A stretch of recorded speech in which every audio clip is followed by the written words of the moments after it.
نبی صلی اللہ علیہ وسلم دنیا کا سب سے مشکل ترین کام لے کر اٹھے تھے، اور اس کام کے لیے آپ نے اپنا سب کچھ کھو دیا تھا، ہر طرح کی قربانیاں کی. آپ کا بزنس اور آپ کی قوم کی ناراضگی، خاندان کی ناراضگی، اور اس کے علاوہ بھی بہت سی تکلیفیں، ہجرت، جہاد، کئی چیزیں.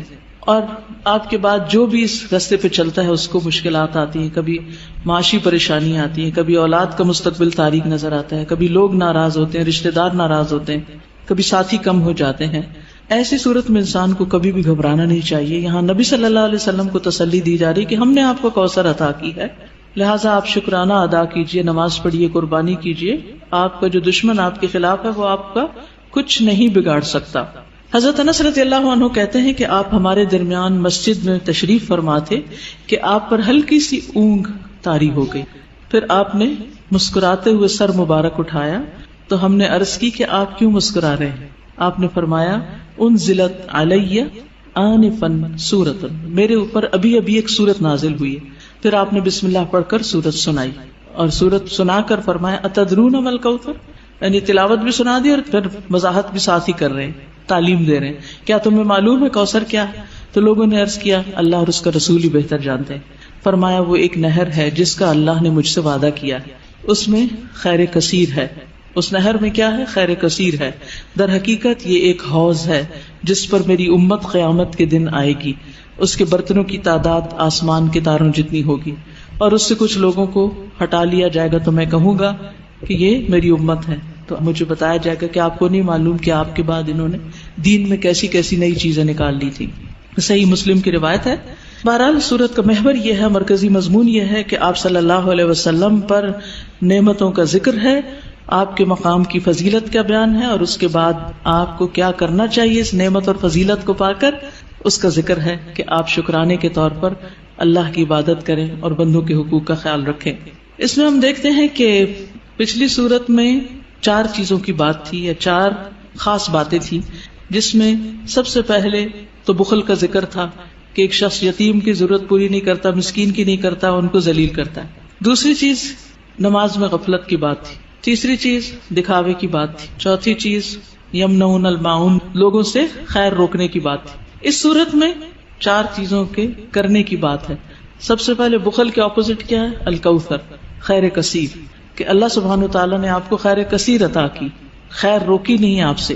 نماز سے غفلت کا علاج کیا؟ فصلی، نماز پڑھو. پھر دکھاوے کا علاج کیا؟ لربک، اپنے رب کے لیے پڑھو. اور پھر یمنعون الماعون، اس کا اپوزٹ کیا؟ ونحر. جو شخص یہ کام کرے، کون کون سے؟ فصلی لربک ونحر، نماز بھی صحیح ادا کرے اور قربانی بھی کرے، صدقہ خیرات بھی کرے، اس کا دشمن سرنگوں ہو جاتا ہے. اس کا دشمن اس پہ غالب نہیں آ سکتا، اس کا دشمن اس کا کچھ بگاڑ نہیں سکتا. کبھی بھی آپ کو کسی سے خطرہ ہو، یہ 2 کام شروع کر دیں، اللہ آپ کی حفاظت کرے گا. مشکلیں آتی اس لیے ہیں تاکہ ہم اپنے آپ کو سیدھا کریں، نمازیں اور اچھی کریں، اور اس کے ساتھ ساتھ بندوں کے حقوق کی طرف توجہ کریں، کہاں کمی ہو رہی، کسی کے ساتھ زیادتی تو نہیں کر رہے. تو آپ دیکھیں کہ کیسے مشکلات پر آسان ہوتی. آپ کے خلاف بولنے والے اور آپ کے بارے میں باتیں کرنے والے خود ہی خاموش ہو جائیں گے. اس صورت کا پس منظر یہ بھی بتایا جاتا ہے کہ جب آپ کے بیٹے قاسم کا انتقال ہوا اور یہ خبر ابو لہب تک پہنچی تو اس نے کیا کہا کہ محمد ابتر ہو گیا، اب ان کا نام نشان مٹ جائے گا، کوئی ان کا نام لینے والا نہیں. تو آپ کو تسلی دی جا رہی ہے کہ آپ فکر نہیں کریں، ناکام آپ کا دشمن ہی ہوگا، آپ کو اللہ نے خیر کثیر عطا کر دی. تفصیل دیکھتے ہیں. انا اعطیناک الکوثر، بے شک ہم نے عطا کی آپ کو الکوثر. انا سے مراد اللہ سبحانہ وتعالی. اعطینا، ہم نے آپ کو عطا کی. عطا کیا ہوتی؟ جس کا بدلہ نہیں چاہیے، ٹھیک ہے. الکوثر، کوثر، الکوثر جو ہے یہ جیسے میں نے پہلے بھی عرض کیا، ایک ہے خیر کثیر، کثرت سے خیر عطا کی، بہت زیادہ بھلائی، بہت نعمتیں آپ کو عطا کی، اور انہی میں سے ایک نعمت نہر کوثر ہے یا حوض کوثر ہے. بعض کے خیال میں ایک ہی چیز ہے، بعض کے خیال میں 2 ہیں. نہر جنت میں ہے، حوض عرصات یوم القیامہ میں ہے، یعنی حشر کے میدان میں ہے. اور نہر کوثر سے پانی آ رہا ہے کس میں؟ حوض میں. اور اس کی مسافت کتنی ہے؟ 1 مہینے کی لمبائی پہ لمبا اور 1 مہینے کی لمبائی پہ چوڑا، اس کی لمبائی چوڑائی اتنی ہے. اور جو نہر کوثر ہے جنت کی نہر، اس کے دونوں کنارے سونے کے ہیں، موتیوں اور یاقوت کا فرش بچھا ہے. مٹی کستوری سے زیادہ خوشبودار، پانی شہد سے میٹھا ہے، دودھ سے زیادہ سفید، مکھن سے زیادہ نرم، برف سے زیادہ ٹھنڈا۔ دنیا میں جو آپ کو بہت ہی پسند ہے اس کی کچھ مشابہت نظر آتی۔ اور حوض کوثر جو ہے میدان حشر میں، اس کے کناروں پر کیا ہے؟ پیالے ہیں، کتنے؟ ستاروں کی تعداد میں۔ جو ایک دفعہ اس سے پانی پیے گا وہ کبھی بھی دوبارہ پیاسا نہیں ہوگا۔ لیکن اس سے کس کو ہٹا دیا جائے گا؟ جو بدعت کرنے والا ہو، یا جو آپ سے دشمنی رکھنے والا ہو، آپ سے بغض رکھنے والا ہو، اس کو وہاں نہیں آنے دیا جائے گا۔ یا جو آپ کے دین سے بغض رکھنے والا ہو، نماز سے نفرت ہے، صدقہ خیرات سے، دین کا ہر کام میں مصیبت لگتا ہے۔ ایک یہ ہے کہ بوجھل ہونا، اچھا آپ سو کے اٹھے ہیں تو آپ کو بوجھل لگ رہا ہے نماز پڑھنا، وہ ایک فطری سی بات ہے، آپ تھکے ہوئے ہیں یا نیند میں ہیں۔ لیکن ایک یہ ہے کہ دل سے نماز کی چاہت ہی نہ ہونا۔ نبی صلی اللہ علیہ وسلم فرمایا کہ نماز میری آنکھوں کی ٹھنڈک ہے۔ ہمارے نزدیک نماز کا مقام کیا ہے؟ ہم میں سے ہر ایک کو سوچنا چاہیے میری زندگی میں نماز کا مقام کیا ہے، مجھے نماز سے کتنی محبت اور چاہت ہے، کتنے شوق سے میں اس کی طرف جاتی ہوں، یا نماز بس خانہ پوری کی حد تک پڑھتی، کیونکہ یہ ہماری ایمان کا امتحان ہے اس میں۔ بہرحال یاد رکھیے، جس نے آپ صلی اللہ علیہ وسلم سے دشمنی رکھی، جس نے آپ سے بغض رکھا، جس نے آپ کی شریعت سے بغض رکھا، اس کے لیے پھر کوئی خیر نہیں، کوئی برکت نہیں، وہ حوض کوثر پر۔ رسول اللہ صلی اللہ علیہ وسلم سے بعض صحابہ کرام نے عرض کیا، کیا ہمارا رب قریب ہے کہ ہم اس سے سرگوشی کے انداز میں مناجات کریں، یا وہ ہم سے دور ہے کہ ہم اسے پکاریں، یعنی بلند آواز سے پکاریں؟ اس سوال کے جواب میں یہ آیت نازل ہوئی، وَإِذَا سَأَلَكَ عِبَادِي عَنِّي فَإِنِّي قَرِيب، اور جب تجھ سے میرے بندے میرے بارے میں پوچھیں تو آپ ان کو بتا دیں کہ میں قریب ہوں۔ اس آیت میں اللہ سبحانہ تعالیٰ نے عبادی کہہ کر اپنے بندوں پر خاص رحمت ظاہر کی ہے، اور پھر اپنے قریب ہونے کا ذکر کر کے دعا کرنے کی ترغیب دی ہے۔ یعنی اللہ سبحانہ تعالیٰ ہمیں اپنے بندے کہہ کے پکار رہا ہے، میرے بندے، ہم سب اسی کے بندے ہیں۔ اور پھر یہ بھی بتا دیا کہ انی قریب، میں قریب ہوں، دور نہیں ہوں تم سے، تم جب چاہو مجھے پکار سکتے ہو۔ ابو موسیٰ اشعری کہتے ہیں کہ ایک سفر میں ہم رسول اللہ صلی اللہ علیہ وسلم کے ساتھ تھے۔ جب ہم کسی وادی میں اترتے تو لا الہ الا اللہ اور اللہ اکبر کہتے، اور ہماری آوازیں بلند ہو جاتی۔ تو نبی صلی اللہ علیہ وسلم نے فرمایا، اے لوگو، اپنی جانوں پر رحم کرو، کیونکہ تم کسی بہرے یا غائب کو نہیں پکار رہے، وہ تو تمہارے ساتھ ہی ہے، بے شک وہ سننے والا اور تم سے بہت قریب ہے، اس کا نام برکتوں والا ہے اور اس کی عظمت بہت ہی بڑی ہے۔ تو اللہ سبحانہ تعالیٰ قریب ہے، اس کو ہم چاہیں تو دل ہی دل میں پکاریں، سرگوشیوں کے انداز میں پکاریں یا اونچی آواز میں پکاریں، وہ ہر حال میں سنتا ہے، اور جب وہ سنتا ہے تو جواب بھی دیتا ہے اور ہماری دعائیں قبول بھی کرتا ہے۔ اس لیے ہمیں اس کو قریب محسوس کر کے اس سے دعائیں کرتے رہنا چاہیے۔ تو وہ دعا کی قبولیت کے اعتبار سے قریب ہے، دعا کو سننے کے لحاظ سے قریب ہے، اپنے علم کے اعتبار سے سب لوگوں کے قریب ہے، اور خاص طور پر عبادت کرنے والوں اور پکارنے والوں کے قریب ہے۔ یعنی اس کا قرب دو طرح کا ہے، ایک عام قرب ہے جو سب کے لیے ہے، اور ایک خاص قرب ہے جو اس کے خاص بندوں کے لیے ہے، اور وہ خاص بندے جو عبادت گزار ہیں، جو اس کا ذکر کرتے ہیں، جو اس کے شکر کرنے والے ہیں۔ تو اللہ سبحانہ تعالیٰ ان کی دعاؤں کو قبول کرتا ہے، ان کی مدد کرتا ہے، اور انہیں نیک کاموں کی توفیق عطا کرتا ہے۔ یہاں پر آپ دیکھ رہے ہیں کہ فَإِنِّي قریب کہہ کے بندے اور رب کے درمیان کوئی فاصلہ نہیں رکھا گیا اس اعتبار سے کہ کوئی اور واسطہ ہو۔ یہاں اللہ سبحانہ تعالیٰ نے جواب کو قل یا فقل کہہ کے نہیں فرمایا، جیسا کہ دوسری آیات میں آتا ہے۔ جتنے بھی سوال صحابہ کرام نے رسول اللہ صلی اللہ علیہ وسلم سے کیے تو ان کے جواب میں اللہ تعالیٰ نے فرمایا قل، آپ انہیں بتا دیجئے۔ لیکن یہاں پر قل بھی نہیں آیا، ڈائریکٹ فَإِنِّي قریب، اذا سألک عبادی انی فإنی قریب، یعنی بیچ میں کوئی واسطہ نہیں لایا گیا۔ تو اس سے یہ پتہ چلتا ہے کہ ہمارے اور ہمارے رب کے بیچ میں کسی اور واسطے اور کسی اور وسیلے کی ضرورت نہیں۔ اور جب اللہ تعالیٰ نے یا عبادی کہہ دیا تو اس میں سارے بندے شامل ہو جاتے ہیں، چاہے وہ نیک ہوں یا بد ہوں، بڑے ہوں یا چھوٹے ہوں، گناہگار ہوں یا بہت پرہیزگار ہوں، کوئی بھی ہو، جو بھی اپنے رب کو پکارتا ہے، رب اس کی پکار کو سنتا ہے اور وہ قریب ہے۔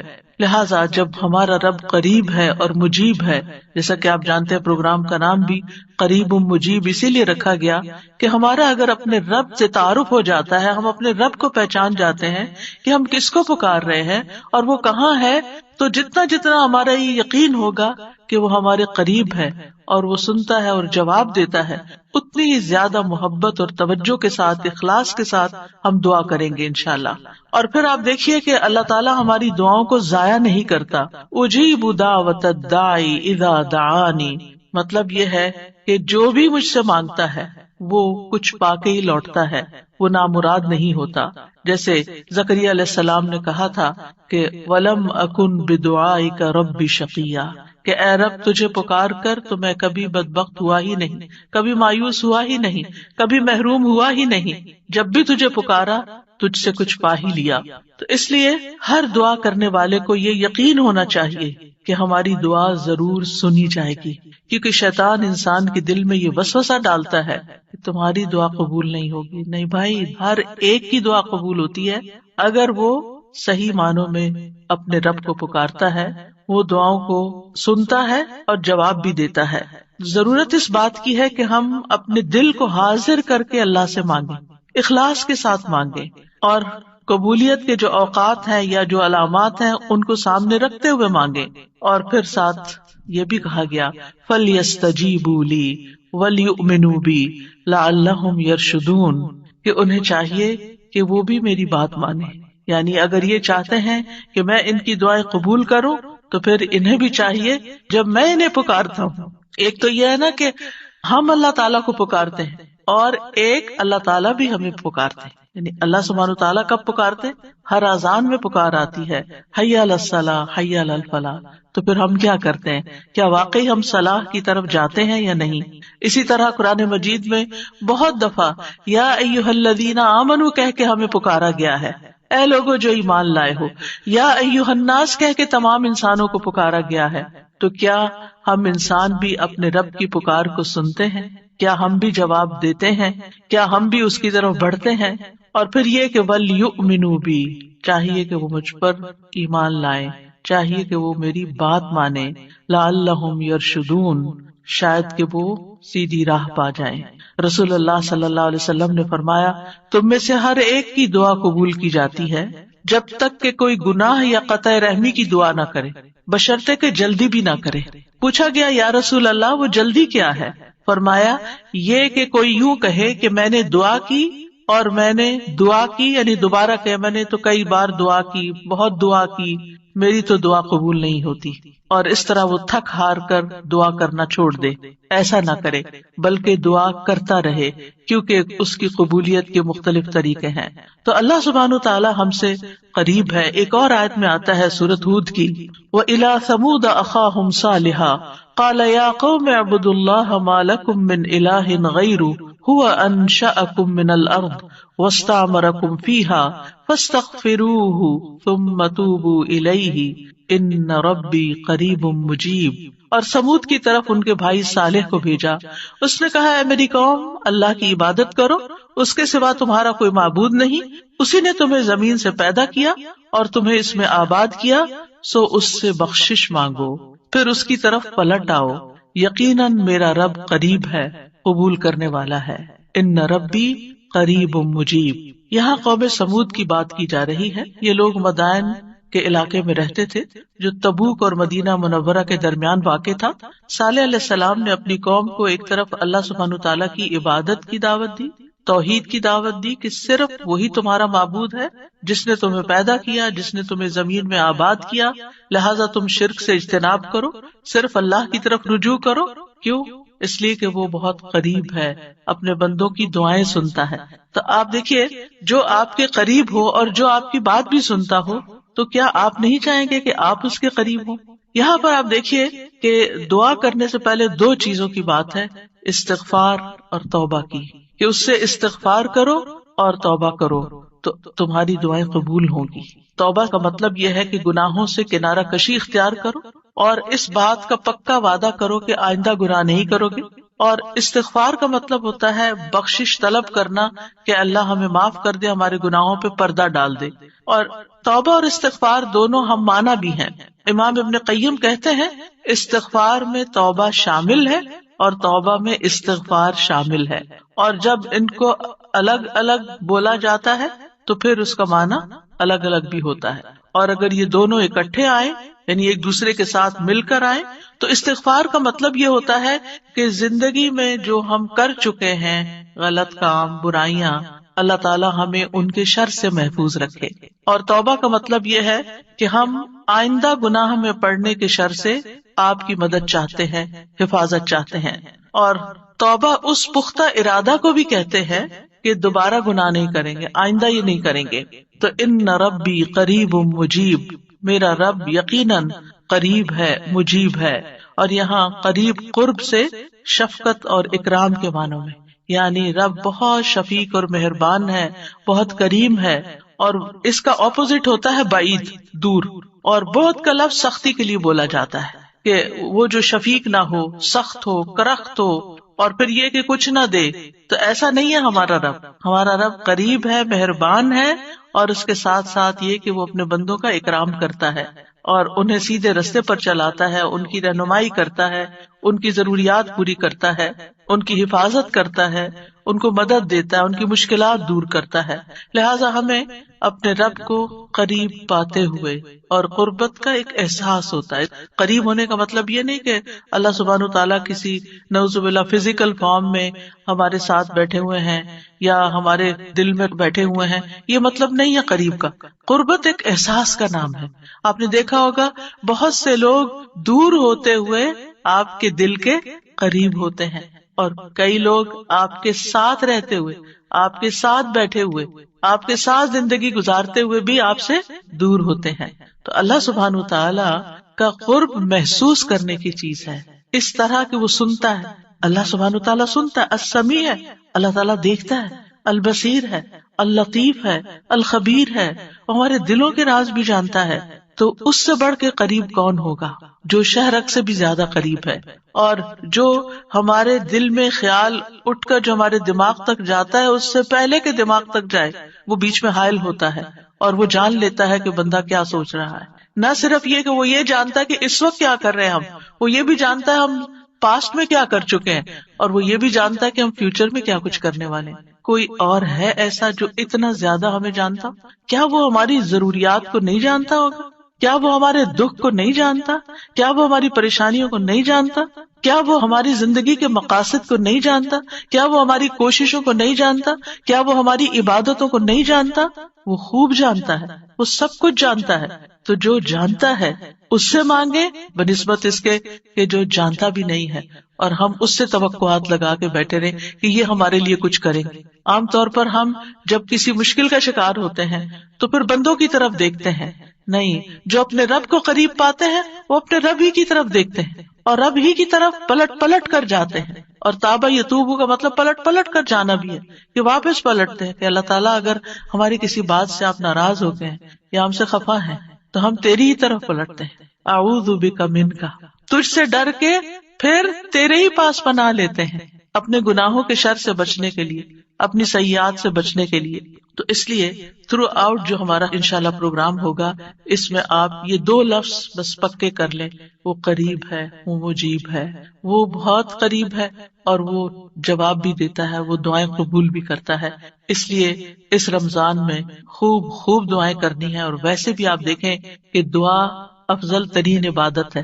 الدعاء مخ العبادت، عبادت کا جوہر ہے، عبادت کی ٹاپ پر ہے. تو رمضان کا مہینہ عبادت کے لیے، لہٰذا اس عبادت میں دعاؤں کا ایک خاص حصہ ہونا چاہیے. دعا ہے کیا؟ دعا کا لفظ عربی زبان میں دال عین واو سے مل کر بنا ہے. دعا یدعو دعاء و دعوتن، یہ 2 مصدر ہیں اس سے.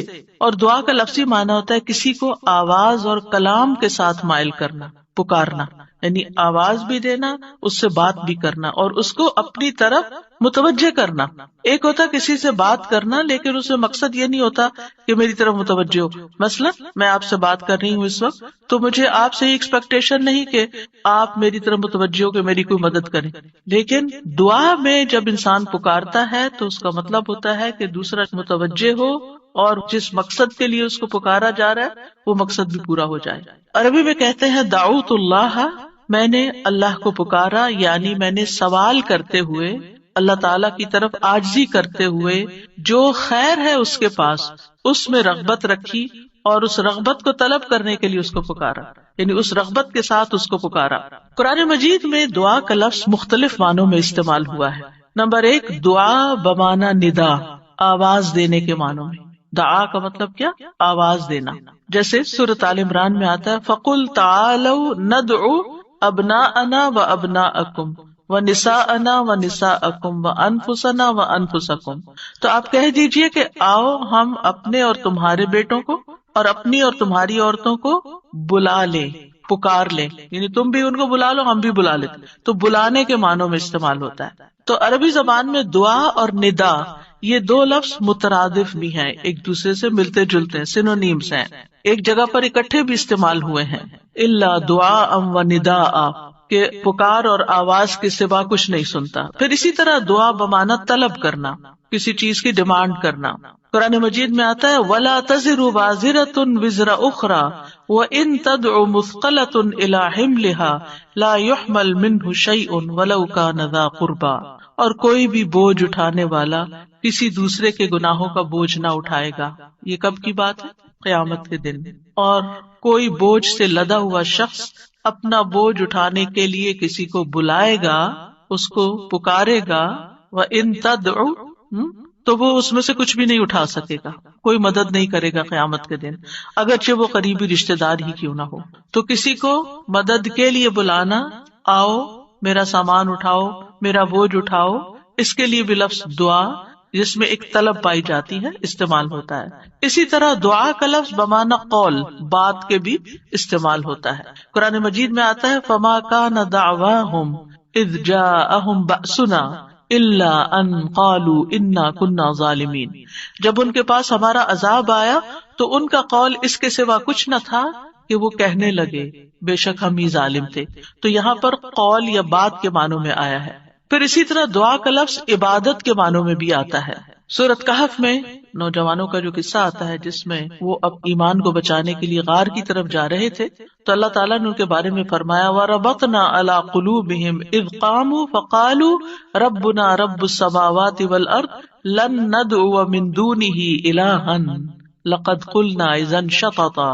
اور ہم نے ان کے دلوں کو مضبوط کر دیا جب وہ اٹھ کھڑے ہوئے تو کہنے لگے ہمارا رب تو آسمانوں اور زمین کا رب ہے، ہم ہرگز اس کے سوا کسی الہ کو نہیں پکاریں گے، یعنی اس کی عبادت نہیں کریں گے، اور اگر ہم ایسا کریں تو یقیناً ہم نے ناانصافی کی بات. تو دعا بمعنی عبادت. پھر اسی طرح پانچواں معنی قرآن مجید میں دعا بمعنی فریاد کرنا، طلب کرنا، فریاد کرنا. اور اس میں وَإِن كُنتُمْ فِي رَيْبٍ مِّمَّا نَزَّلْنَا عَلَىٰ عَبْدِنَا فَأْتُوا بِسُورَةٍ مِّن مِّثْلِهِ وَادْعُوا شُهَدَاءَكُمْ. اگر تمہیں اس قرآن میں شک ہے جو ہم نے اپنے بندے پر نازل فرمایا تو اسی طرح کی ایک سورت تم بھی بنا لاؤ اور اللہ کے سوا اپنے گواہوں مددگاروں کو بھی بلا لو. فریاد کرو کہ وہ آئے اور تمہاری مدد کرے، یعنی مدد کے لیے پکارنا، یہ معنی ہے. پھر اسی طرح دعا بمعنی کسی چیز کی ترغیب دینا، یعنی کسی چیز کی طرف دعوت دینا. نوح علیہ السلام نے اپنی قوم کو پکارا تھا قال رب انی دعوت قومی لیلا ونہارا. اس نے کہا ہے میرے رب بے شک میں نے اپنی قوم کو رات اور دن پکارا، ان کو دعوت دیتا رہا دین کی طرف، اپنے رب کی طرف. اور اس میں معنی عبادت کا بھی ہے کہ اللہ کی عبادت کرو تو عبادت کی دعوت میں ان کو دیتا رہا. پھر اسی طرح دعا بمعنی منسوب کرنا، نسبت دینا. ادعوہم لآبائہم، ان بچوں کو ان کے حقیقی باپوں کی نسبت سے پکارو، یعنی ادعوہم کا مطلب ہے کہ ان کو اپنے باپوں کی طرف ہی منسوب کرو، جن کے وہ بچے ہیں باپ کا نام نہیں بدلو. اور آٹھواں معنی ہے سوال کرنا، دعا بمعنی سوال. جیسے بنی اسرائیل نے موسیٰ علیہ السلام سے کہا قالوا ادع لنا ربک یبین لنا ما ہی، انہوں نے کہا تم اپنے رب سے ہمارے لیے دعا کرو. تو یہ جو دعا ہے یہ بمعنی سوال ہے، یعنی مانگو کہ وہ ہمارے لیے بیان کر دے کہ وہ گائے کس طرح کی ہو.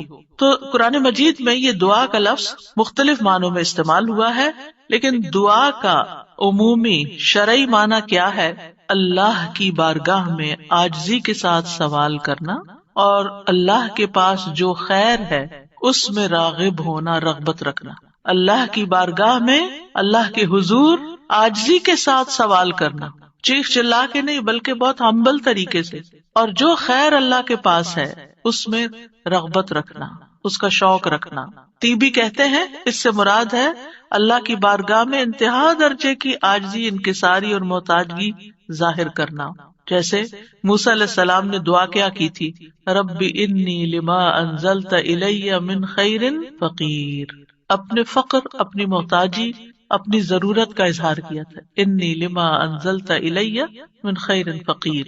امام ابن قیم کہتے ہیں اس سے مراد ہے ایسی چیز کو طلب کرنا جو دعا کرنے والے کو فائدہ دے، یعنی فائدے کی چیز حاصل کرنے کے لیے سوال کرنا، اور ایسی چیز کو دور کرنے کے لیے طلب رکھنا جو اس کو نقصان دیتی ہو۔ تو پھر دو طرح سے دعا کرتا ہے انسان، کچھ فائدے کی چیزیں مانگتا ہے اور کچھ نقصان والی چیزوں کو دور کرنے کے لیے اللہ سے درخواست کرتا ہے۔ ہماری شریعت میں دعا کی دو بڑی اقسام ہیں، ایک ہے دعائے عبادت اور ایک ہے دعائے مسئلہ۔ دعائے عبادت کیا ہے؟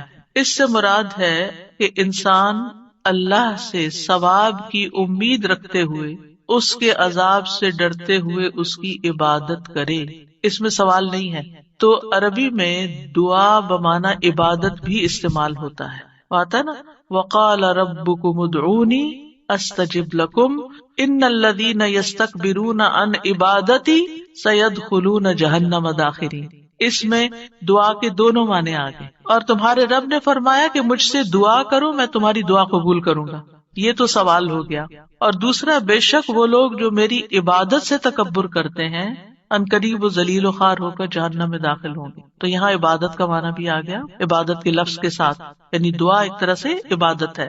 تو دعائے عبادت کیا ہے کہ انسان اللہ سے ثواب کی امید رکھتے ہوئے، اس کے عذاب سے ڈرتے ہوئے اللہ کی عبادت کرے، جیسے نماز پڑھے، روزہ رکھے، قرآن کی قرأت کرے، تسبیح کرے، صدقہ کرے، اللہ کی طرف لوگوں کو دعوت دے، تعلیم کا کام کرے۔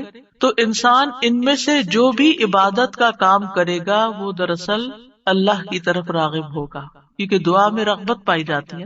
اور جو شخص مثلا نماز پڑھتا ہے تو گویا وہ زبان حال سے دعا کر رہا ہوتا ہے، اللہ سے بخشش مانگ رہا ہوتا ہے کہ اللہ تعالیٰ ہمارے اوپر رحم کیجیے، ہم نے جو گناہ کیے ہیں آپ ان کو معاف کر دیجیے، کیونکہ نماز بذات خود کیا کرتی ہے؟ بلاؤں کو ٹالتی ہے، گناہوں کو معاف کرنے کا ذریعہ ہے، ٹھیک ہے۔ اچھا، صدقہ کیا کرتا ہے؟ گناہوں کی آگ بجھاتا ہے، ٹھیک ہے۔ تو یہ جو گناہوں کی آگ کا بجھنا ہے، یہ ہم بول کے بھی کہہ سکتے اللہ ہمیں جہنم کے عذاب سے بچا، تو وہ ہماری زبان بول رہی ہوتی، لیکن جب ہم صدقہ دے رہے ہوتے ہیں تو گویا ہمارا عمل جو ہے وہ اسی چیز کا تقاضا کر رہا ہے کہ ہم اپنے اوپر سے گناہوں کا بوجھ اتارنا چاہتے ہیں۔ تو ایک دعا سوال کے انداز میں ہوتی ہے اور ایک دعا حال کے ساتھ بیان ہو رہی ہوتی ہے، عمل کے ساتھ ہو رہی ہوتی ہے۔ اور دوسری جو دعائے مسئلہ ہے جس میں مانگنے کی دعا ہوتی ہے، تو وہ یہ ہے کہ انسان دنیا اور آخرت کی کوئی بھی بھلائی طلب کرنے اور دنیا اور آخرت کے نقصان کو دور کرنے کا سوال اللہ سے ہی کرے۔ دنیا اور آخرت کی کوئی بھی بھلائی مانگنا اور دنیا اور آخرت کے کسی بھی نقصان سے بچنا، یہ بس اللہ ہی سے کرے، اس کا سوال، یہ دعائے مسئلہ ہے، یعنی سوال کرنے والی، یعنی وہ دعا جس میں ہم سوال کرتے ہیں۔ کن چیزوں کا سوال کرتے ہیں؟ دنیا اور آخرت دونوں، آخرت نہیں بھولنی۔ ربنا آتنا فی الدنیا حسنۃ وفی الآخرۃ حسنۃ وقنا عذاب النار۔ تو دنیا اور آخرت کی حسنہ مانگنا اور دنیا اور آخرت کے عذاب سے، مصیبت سے بچنا، وقنا عذاب النار۔ سب سے بڑی مصیبت تو آگ ہے نا، یعنی اس کی کوئی تکلیف انسان کو پہنچے۔ نبی صلی اللہ علیہ وسلم نے فرمایا دعا عبادت ہے۔ قال الدعاء هو العبادۃ قال ربکم ادعونی استجب لکم۔ تمہارے رب کا فرمان ہے میں پکارنے والے کی دعا قبول کرتا ہوں جب وہ مجھے پکارتا ہے۔ تو دعا جو ہے یہ عبادت کی اقسام میں سے سب سے عظیم قسم ہے۔ امام خطابی اپنی کتاب شأن الدعاء میں کہتے ہیں، اس حدیث کی وضاحت کرتے ہوئے الدعاء هو العبادہ، وہ کہتے ہیں کہ دعا عبادت کا ایک بڑا حصہ ہے یا سب سے افضل عبادت ہے۔ جیسے کہ لوگ کہتے ہیں لوگ بنو تمیم ہیں اور مال اونٹ ہیں، یعنی لوگوں کو دیکھنا تو بنو تمیم کو دیکھو، مطلب سب لوگوں سے افضل ہیں۔ نبی صلی اللہ علیہ وسلم اسی سے تھے اور ان کی تعداد بھی زیادہ تھی۔ اور اسی طرح عربوں کے ہاں مال کی سب سے بڑی قسم اونٹ ہوا کرتے تھے، وہ کہتے ہیں مال تو اصل میں اونٹ ہے اور لوگ تو بنو تمیم ہی ہے. تو اسی طرح کہا گیا دعا تو عبادت ہی ہے. الدعاء هو العبادہ، دعا ہی عبادت ہے. الحج عرفہ، اس کا یہ مطلب ہے کہ صرف عرفہ میں جاؤں، یہ نہیں. مطلب یہ ہے کہ جتنے بھی ارکان آپ حج کے ادا کرتے ہیں ان میں سے عرفہ کے دن کا قیام اگر کسی نے پا لیا تو اس کا حج ہو گیا، اور وہ سب سے بڑا دن ہے جس میں بخشش ہوتی ہے. تو یہ عربوں کے کہنے کا ایک انداز بھی ہے نا. اور مراد اس سے کیا ہے کہ دعا سب سے افضل عبادت ہے اور ساری اطاعتوں اور ساری بندگیوں کا مغز ہے کہ انسان اپنی ہر پریشانی اور ہر ضرورت میں اللہ کی طرف متوجہ ہو جائے. یہ ہے اصل مقصد. اگر کسی مشکل میں پڑ گیا ہے تو اس مشکل کے دور ہونے کے لیے بس اللہ ہی کی طرف رجوع کرے اور اسی کا انتظار کرے کہ وہی کاٹے گا. لوگوں سے توقعات ہٹا لے. اس کا یہ مطلب نہیں کہ ہم لوگوں سے ہیلپ لے نہیں سکتے. آپ لوگوں سے ہیلپ لے سکتے ہیں، آپ ان کو بتا سکتے ہیں کہ آپ کس مشکل میں اور اس کا حل کیا ہے، لیکن ان سے توقع نہ رکھے کہ یہ میری مشکل حل کر دیں گے. مثلا آپ کو کوئی پرابلم ہوئی ہے، آپ کسی سے مشورہ کرنا چاہتے ہیں، آپ کسی سے کاؤنسلنگ لینا چاہتے ہیں، آپ ضرور لیں، لیکن یہ توقع نہ رکھیں کہ یہ آپ کا مسئلہ حل کر دے گا یا بس یہی آپ کے لیے سب کچھ ہو گیا. اس کو اللہ سبحانہ تعالیٰ سے آگے نہ رکھیں. کہتے ہیں نا ہمت مردہ مدد خدا. ہمت آپ نے کرنی ہے، کوشش آپ نے کرنی، مدد اللہ نے کرنی ہے. دعا کی بھی ہمت ہوتی ہے اور دعا کے لیے بھی ایک ایفرٹ لگانی پڑتی ہے اور اس کے لیے یکسو ہونا پڑتا ہے. خصوصاً آپ دیکھیں کہ جب کسی بڑی پریشانی کے نتیجے میں انسان کے ہوش اڑ جاتے ہیں، اوسان خطا ہو جاتے ہیں، اس کو کچھ سمجھ نہیں آتی، تو ایسی صورت میں انسان اپنے خیالات کو مجتمع کر کے فوکس کر کے پوری توجہ کے ساتھ اللہ کی طرف جب متوجہ ہوتا ہے تو یہ ہے اصل میں دعا کی روح. اور نہ صرف یہ کہ بڑی مشکلات میں بلکہ چھوٹی چھوٹی ضروریات میں بھی اللہ کی طرف رغبت کرنی چاہیے. دعا کی ضرورت کیوں ہے ہماری زندگی میں؟ کیونکہ ہم اللہ کے محتاج ہیں. بادشاہ وہی ہے، ہم فقیر ہیں. یا ایھا الناس انتم الفقراء الی اللہ، اے لوگو تم سب اللہ کے محتاج.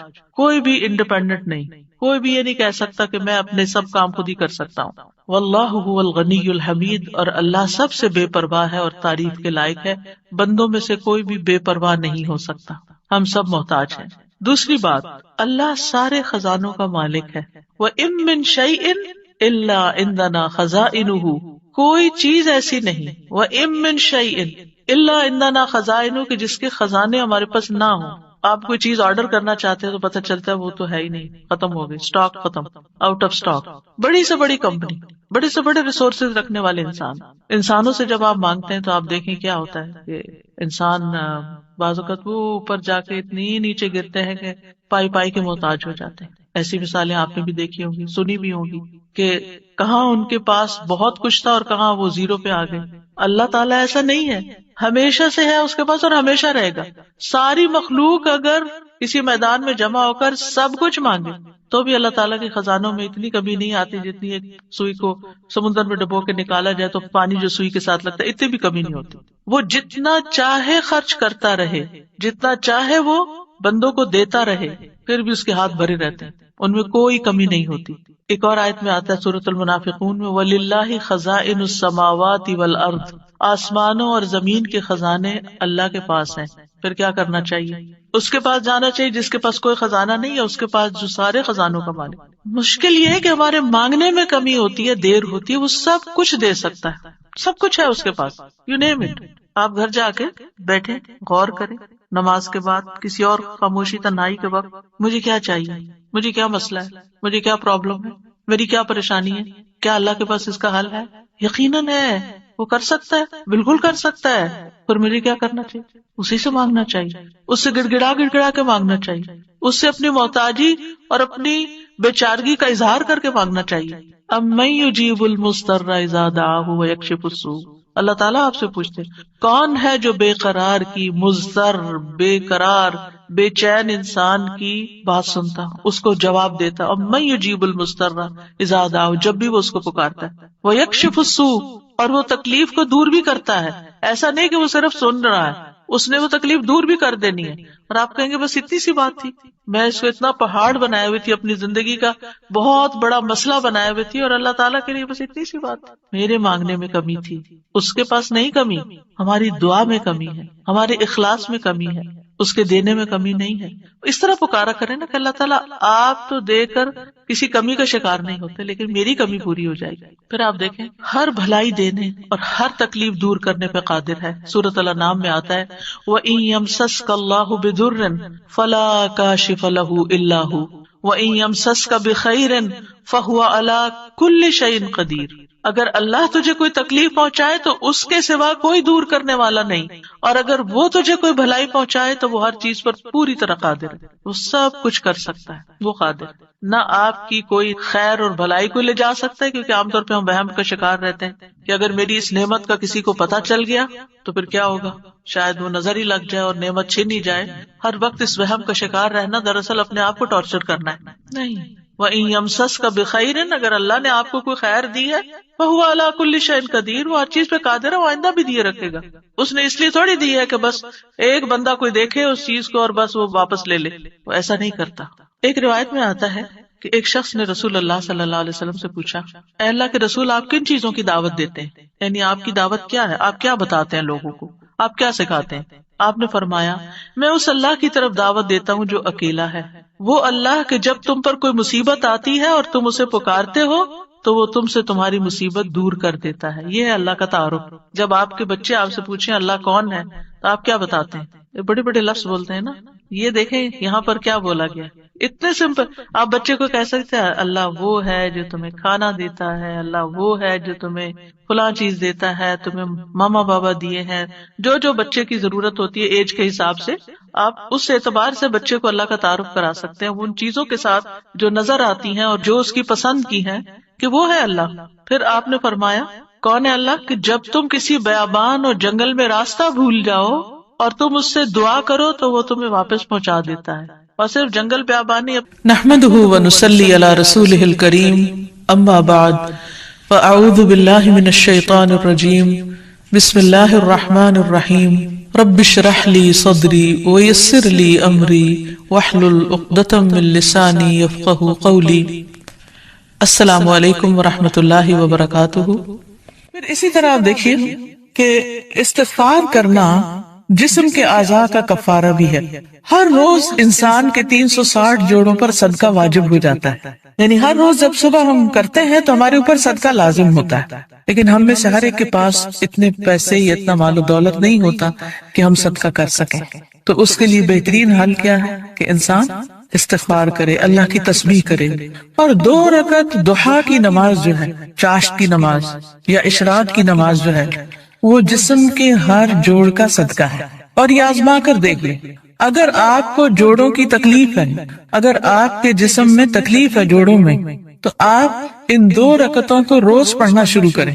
اس کا وقت سورج نکلنے سے تقریباً 15-20 منٹ بعد سے لے کر سورج ڈھلنے کے 15-20 منٹ پہلے تک ہوتا ہے، یعنی ظہر کے وقت جب سورج آتا ہے اوپر تو جب تک وہ زوال سے تقریباً 15-20 منٹ پہلے تک، جیسے اگر 12:15 بجے مثلاً ہے تو زوال ہے تو 11:15 تک یا 11:55 تک آپ پڑھ سکتے ہیں۔ اور اس میں کیا ہے 2 رکعتیں، عام 2 نفل جیسے پڑھتے ہیں، اس کو اپنے اوپر لازم کر لیں۔ جب انسان یہ کفارہ ادا کر دیتا ہے تو اس کی گردن آزاد ہو جاتی، وہ اپنی جان کو دوزخ سے چھڑا لیتا ہے۔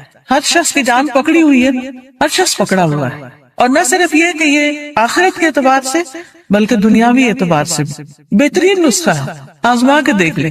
لیکن ہم میں سے اکثر کو یہ پتہ ہی نہیں کہ روز ہم پہ صدقہ واجب ہوتا ہے۔ ہم صدقہ کب کرتے ہیں، صدقہ کب دیتے ہیں، اپنی جان کا صدقہ کب دیتے ہیں؟ جی جب کوئی بیمار ہوتا ہے پھر اس کی طرف سے بکرا ذبح کرتے ہیں کہ اس جان کے بدلے جان دے دیں، بس، اور جب وہ ٹھیک ہو جاتا ہے پھر ختم کر دیتے ہیں۔ یہ صرف اس وقت کے لیے نہیں ہے صدقہ، یہ صدقہ روز کے لیے ہے، یہ روز صدقہ دینا ہے۔ اور روز آپ کے پاس اتنے پیسے نہیں ہیں، اور اگر ہے تو وہ بھی دیں، وہ بھی اللہ کے راستے میں کچھ نہ کچھ صدقہ کریں۔ سبحان اللہ، الحمدللہ، اللہ اکبر، لا الہ الا اللہ، استغفر اللہ، استغفر اللہ، تو اگر آپ ایک دفعہ استغفر اللہ کہتے ہیں تو ایک جوڑ کا صدقہ ہو گیا، دوسری دفعہ استغفر اللہ کہتے ہیں تو دوسرے جوڑ کا صدقہ نکل گیا، تیسری دفعہ کیا تو تیسرا نکل گیا. تو جتنی دفعہ استغفر اللہ کہیں گے اتنے اتنے جوڑوں کا صدقہ ہوتا جائے گا. کبھی ایسا بھی ہوتا ہے نا کہ انسان کو وقت نہیں ملتا، یا وہ سفر کر رہا ہوتا ہے، یا کبھی کوئی مجبوری ہو جاتی ہے کہ انسان نہیں پڑھ سکتا، تو پھر کیا کرے؟ ذکر کی کثرت کر دیں، استغفار کی کثرت کر دیں. پھر اسی طرح استغفار کو بیماریوں کا علاج بتایا گیا. جیسے میں نے ابھی کہا نا کہ اگر آپ چاہتے ہیں کہ آپ کے جوڑوں کی تکلیف دور ہو جائے تو جوڑوں کا صدقہ دیا کرے روز. اور جوڑوں کا صدقہ روز کیا ہے؟ 2 نفل اشراق یا چاشت یا ضحیٰ کے. اصل میں بہت سے لوگ کنفیوز ہوتے ہیں کہ اشراق اور ضحیٰ اور چاشت یہ کیا ہے. یہ ایک ہی نماز ہے.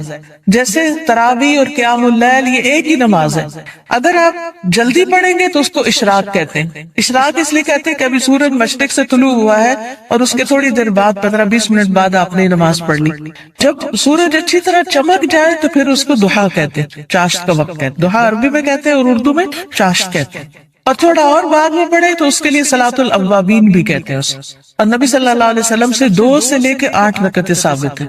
چاہے 2 پڑھیں، چاہے 4 پڑھیں، چاہے 6 پڑھیں، چاہے 8 پڑھیں، جو آپ کا دل کر، لیکن کم از کم 2 ضرور پڑھیں. پھر اسی طرح استغفار بیماریوں کا علاج ہے. اگر کسی کو مثلا ہارٹ پرابلم ہے یا کوئی اور اسی طرح کی کوئی بیماریاں ہیں اس کو، تو اس کے لیے بھی استغفار ہے. قتادہ کہتے ہیں کہ یہ قرآن تمہیں تمہاری بیماری اور علاج بتاتا ہے. یعنی قرآن کے ذریعے تمہیں بیماریاں بھی پتہ چلتی ہیں. بیماریوں سے مراد یہاں روحانی بیماریاں اور خاص طور پر ذہنی پریشانیاں اور جذباتی اور دلی پریشانیاں، اور پھر اس کا علاج بھی بتاتا ہے. یعنی قرآن شفا ہے. قرآن مجید میں آتا ہے شفاء لما فی الصدور، کہ قرآن میں سینوں کے اندر جو ہے یعنی دل ہے ان کے لیے شفا ہے. پھر یہ کہا گیا کہ گناہ بیماری ہے. گناہ کیا ہے؟ بیماری ہے، اور استغفار ان کا علاج ہے. پھر اسی طرح جو شخص استغفار کرتا ہے اسے فرشتوں کی دعائیں ملتی ہیں. قرآن مجید میں سورۃ الغافر میں آتا ہے الذین یحملون العرش ومن حولہ یسبحون بحمد ربہم ویؤمنون بہ ویستغفرون للذین آمنوا ربنا وسعت کل شیء رحمة وعلما فاغفر للذین تابوا واتبعوا سبیلک وقہم عذاب الجحیم. جو فرشتے عرش اٹھائے ہوئے ہیں اور جو اس کے ارد گرد ہیں، سب اپنے رب کی حمد کے ساتھ اس کی تسبیح کر رہے ہیں اور اس پر ایمان رکھتے ہیں، اور ایمان لانے والوں کے لیے بخشش کی دعا کرتے ہیں.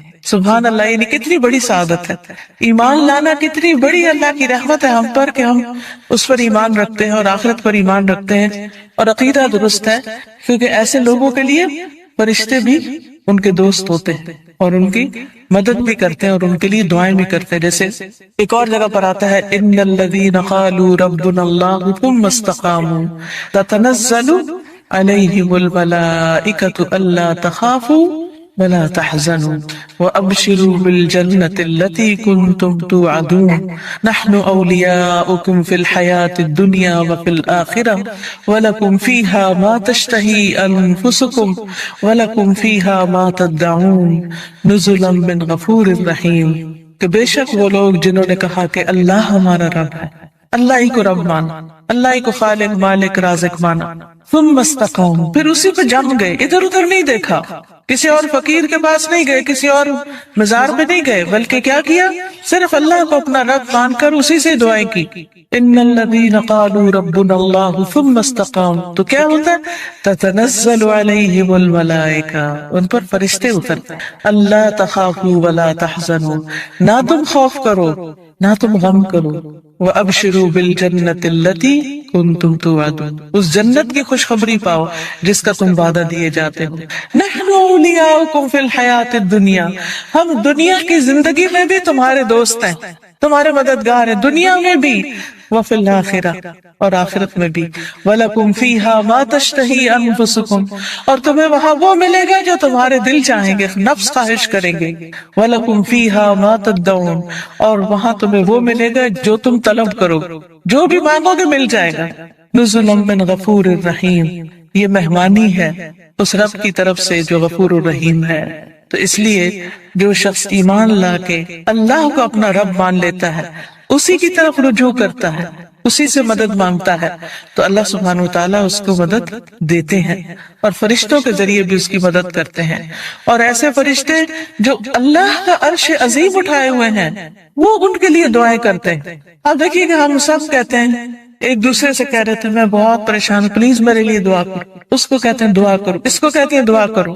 لیکن جو لوگ ایمان لا کر اللہ کی طرف رجوع کرتے ہیں، استغفار کرتے ہیں، تو فرشتے بھی ان کے لیے دعائیں شروع کر دیتے۔ تو جن کے لیے فرشتے دعائیں کریں ان کو پھر کسی دعا کی کمی؟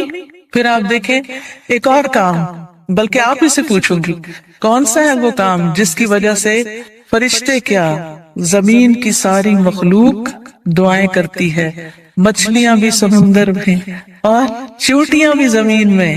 کس کس کو پتا ہے؟ سب کو نہیں پتا، سب کو پتا ہونا چاہیے، ٹھیک ہے؟ وہ کس کے لیے؟ جو لوگوں کو خیر کی بات سکھائے، اچھی باتیں لوگوں کو بتائے، قرآن و حدیث کی تعلیم دے، سیکھے اور سکھائے۔ ایک جگہ پر سیکھنے والے کے لیے بھی آتا ہے۔ طالب علم کے لیے کیا خوشخبری ہے، فرشتے کیا کرتے ہیں طالب علم کے لیے؟ اپنے پر بچھاتے ہیں، تواضع سے اس کی رسپیکٹ کرتے ہیں، اور ایک اور میں آتا ہے یعنی اس کے اوپر سایہ کرتے ہیں۔ کتنی بڑی خوشخبری! پھر اس سے اچھا کوئی کام ہو سکتا ہے کہ ہم بھی ایسی مجلسوں میں شریک ہوں، ایسی جگہوں پر جائیں جہاں سیکھنے سکھانے کا کام ہوتا ہے، خود بھی سیکھیں، دوسروں کو بھی سکھائیں، دوسروں کے بھی کام آئیں۔ جب آپ یہ کام شروع کریں گے تو فرشتے آپ کے لیے دعائیں شروع کر دیں گے، مچھلیاں آپ کے لیے دعائیں شروع کر دیں گی، چونٹیاں آپ کے لیے دعائیں کریں گی۔ اور آپ کو پتا ہے کہ جب چونٹی بھی دعا کرتی ہے تو اللہ تعالیٰ سنتا ہے۔ ایک دفعہ حضرت سلیمان علیہ السلام اپنے لشکر کے ساتھ نکلے کہ بارش کی دعا کریں، تو آگے گئے تو دیکھا کہ ایک چونٹی اپنے پیٹ کے بل لیٹی ہوئی ہے اور اپنے ہاتھ اوپر کیے ہوئے ہے، اللہ سے دعا کر رہی ہے کہ یا اللہ تو پانی برسا تاکہ ہماری پیاس ختم ہو، یعنی ہم سیراب ہوں۔ تو حضرت سلیمان اپنے لشکر کو لے کے واپس چلے گئے کہ اللہ نے اس چونٹی کی دعا سن لی ہے۔ تو پرندے بھی، درندے بھی، چونٹیاں بھی، یہ سب دعائیں کرتے ہیں۔ تو اگر آپ دین سیکھنے اور سکھانے کے کام میں لگ جائیں گے اور اس کے لیے وقت نکالیں گے تو دنیا اور آخرت کی برکتیں نصیب ہوں، اور آپ کے دل میں ابھی خواہش ہوگی اللہ اس کو پورا کر دے گا، آپ کی ضرورتیں پوری ہونے لگے گی، آپ کے مسائل حل ہونے لگے گی، آپ کے دل کو راحت اور سکون ملے گا جو دنیا کی کسی اور چیز میں نہیں۔ اگر اچھے کپڑے پہننے سے سکون ملتا تو جو لوگ ہر وقت برانڈڈ کلوتھس پہنتے ہیں، یعنی برانڈ کے کپڑے پہنتے ہیں، عام کپڑے نہیں پہنتے، پھر انہیں سب سے زیادہ خوشحال ہونا چاہیے تھا، ہے نا؟ اگر خوشی بڑے گھروں میں رہنے سے ملتی تو جو لوگ بڑے بڑے گھر بنائے ہوئے ہیں دنیا میں وہ سب سے زیادہ خوشحال ہونے چاہیے تھے۔ لیکن آپ دیکھیں کہ دنیا کے ایسے ممالک جہاں پر لوگوں کو ہر سہولت میسر ہے، اگر وہ خود کماتے نہیں تو گورنمنٹ ان کو وظیفہ دیتی ہے، گھر دیتی ہے، ان کے بچوں کی تعلیم کا انتظام کرتی ہے، فری میڈیکل سپورٹ ملتی ہے، لیکن اس کے باوجود وہ خودکشیاں کرتے ہیں۔ کسی چیز کی کمی نہیں مگر دل خوش نہیں، دل میں راحت نہیں، دل میں سکون نہیں۔ اور اس کے برعکس وہ صحابہ جو پیٹ پر 3 پتھر باندھ کے کام کرتے تھے، ان کے دلوں میں خوشی تھی، سکون تھا، اطمینان تھا۔ فقر و فاقے کی وجہ سے بھی ان کے دلوں کا اطمینان اور سکون نہیں گیا۔ آج اگر ہمیں تھوڑی سی بھی کمی ہو تو ہم پریشان ہو جاتے ہیں، کسی بھی چیز کی کمی لگتی تو ہم پریشان ہو جاتے ہیں، یا پتہ نہیں کیا بنے، کیا ہوگا ہمارا۔ تو جو شخص اللہ کے راستے پر نکل آتا ہے فرشتے اس کے لیے دعا کرتے ہیں۔ فرمایا جو فرشتے عرش اٹھائے ہوئے ہیں اور جو اس کے ارد گرد ہیں سب اپنے رب کی حمد کے ساتھ اس کی تسبیح کرتے ہیں اور اس پر ایمان رکھتے ہیں، ایمان والوں کے لیے بخشش طلب کرتے ہیں اور کہتے ہیں اے ہمارے رب تو نے اپنی رحمت اور علم سے ہر چیز کا احاطہ کر رکھا ہے، لہٰذا جن لوگوں نے توبہ کی اور تیری راہ کی پیروی کی تو انہیں بخش دے اور دوزخ کے عذاب سے بچا لے۔ یہ فرشتوں کی دعائیں، لیکن یہ دعا کس کے لیے کرتے ہیں؟ توبہ کرنے والوں کے لیے، استغفار کرنے والوں کے لیے۔ پھر آخرت میں استغفار کرنے والوں کے درجات بلند ہوں گے، صرف اپنے لیے نہیں، اگر کوئی اپنے ماں باپ کے لیے بھی استغفار کرتا ہے، ان کی بخشش کی دعا کرتا ہے تو ان کے درجے بھی بلند ہوتے ہیں۔ مسند احمد کی روایت میں آتا ہے رسول اللہ صلی اللہ علیہ وسلم نے فرمایا بے شک اللہ عز و جل جنت میں ایک نیک آدمی کے درجات کو بلند کرتا ہے، تو وہ پوچھتا ہے کہ اے میرے رب میرے یہ درجات کہاں سے بلند ہوئے؟ اللہ تعالیٰ فرماتا ہے تیرے حق میں تیری اولاد کی استغفار کی وجہ سے، کہ تیرے پیچھے تیرے بچے تیرے لیے بخشش مانگ رہے ہیں۔ کیا ہم سب اپنے والدین کے لیے روز بخشش کی دعا کرتے تو پھر ہم اپنی اولاد سے کیا توقع رکھتے ہیں کہ وہ ہمارے لیے کریں؟ ہاں، جو لوگ نماز پابندی سے پڑھتے ہیں وہ ضرور کرتے ہیں. کیسے؟ ربنا اغفر لی ولوالدی وللمؤمنین یوم یقوم الحساب. بس ضرورت اس چیز کی ہے کہ ہم توجہ کے ساتھ کو دعا پڑھیں. یہ نہیں کہ دھیان کہیں اور، ربنا اغفر لی ولوالدی وللمؤمنین جلدی جلدی جلدی نہ، آہستہ آہستہ اور مانگ کے اللہ سے. اللہ ہمیں اس کی توفیق عطا فرمائے اور ہمارے بچوں کو ہمارے حق میں صدقہ جاریہ بنائے. پھر اسی طرح جن لوگوں کے نامہ اعمال میں استغفار زیادہ ہوگا وہ بہت خوش ہوگے، انہیں نہایت خوشی نصیب ہوگی.